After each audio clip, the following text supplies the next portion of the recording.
wanted to briefly say welcome to Kath. We're delighted she's here, so you can understand a little bit more about the festival and how it works. We also have some friends here who have actually been part of the Fringe and will be able to give you their very frank and direct feedback on their experiences.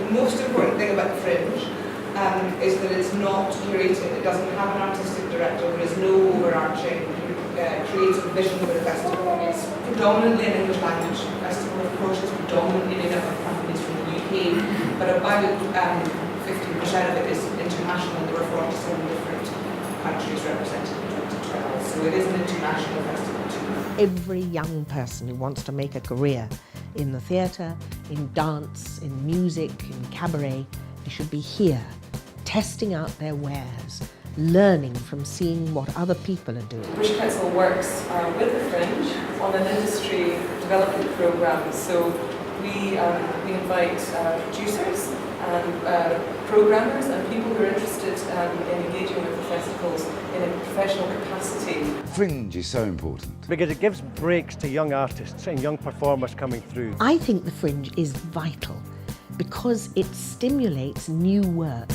That's what the Fringe is. It's a launch as well as a joy to be part of. We didn't have money for promotion, so every day 3-4 of us actors would get into the costume, hold our banners and start proclaiming, "Come see Indian play, Edinburgh College of Art."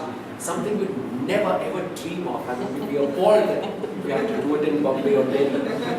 But not only was that fun, but it was like you actually get to shed all kinds of inhibitions because you're walking around the streets, there's all the public, somebody giving you idiotic stares and somebody waving at you, and you still got to keep walking those streets advertising your show.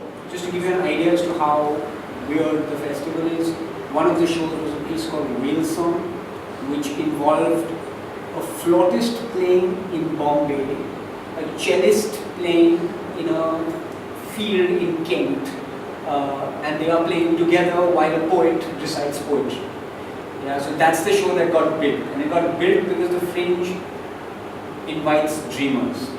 It's the world's biggest marketplace. There are, about 1,000 people who come every year who are talent scouts, bookers from the world's, venues, film industry, other festivals, who are all coming looking for programs and looking for talent. As an international artist coming from South Africa, I think that this platform is so valuable. It gives an outlet to a lot of people who wouldn't normally get the chance to be in an environment where so many journalists are. And what an extraordinary experience, to see this amount of creativity in one place. Is it advisable to go in the middle of the festival? Is it more advisable because if you go, is it the same show playing every day, every venue, or is it, do they change in between? Generally, shows are mostly an hour, sometimes an hour and a half. Venues, most of the venues tend to be constructed so that they're either a 90-minute or a 2-hour slot that includes your in and out. So as an artist, when you book it, you can decide how much of a run you want. So you can book a 10-day run, you can book the entire month. What is really key is to map how your day is going to go. The venues have numbers, so you're trying to catch places that are next to each other.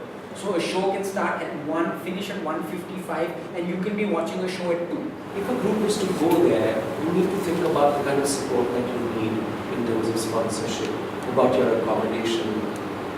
Boarding and lodging is important to work out. There are a lot of apartments, particularly student apartments, or family homes, families just take off that you can rent, which is a fantastic way to be in the city and really get that full experience. I think to go to the Fringe just to sort of immerse yourself in it and to take everything it has to offer you and keep your eyes and ears open to whatever possibilities connect with you is just a really, really, really learning experience. The two things I would say is just understand your expectations before you go there. The only advice if I had to give you one was don't take a show there until you've actually been there.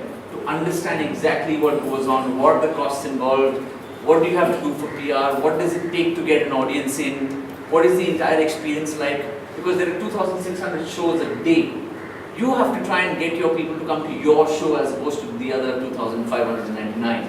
That is not an easy thing to do, no matter who you are. Yes, over the course of time, there are performers who have made their names in the Fringe. There are talent scouts from all over the world, from the largest festivals, from networks, who will be there. The odds of them actually coming to see your show might be limited. So keep your expectations real before you go up, and it could be the most amazing experience ever.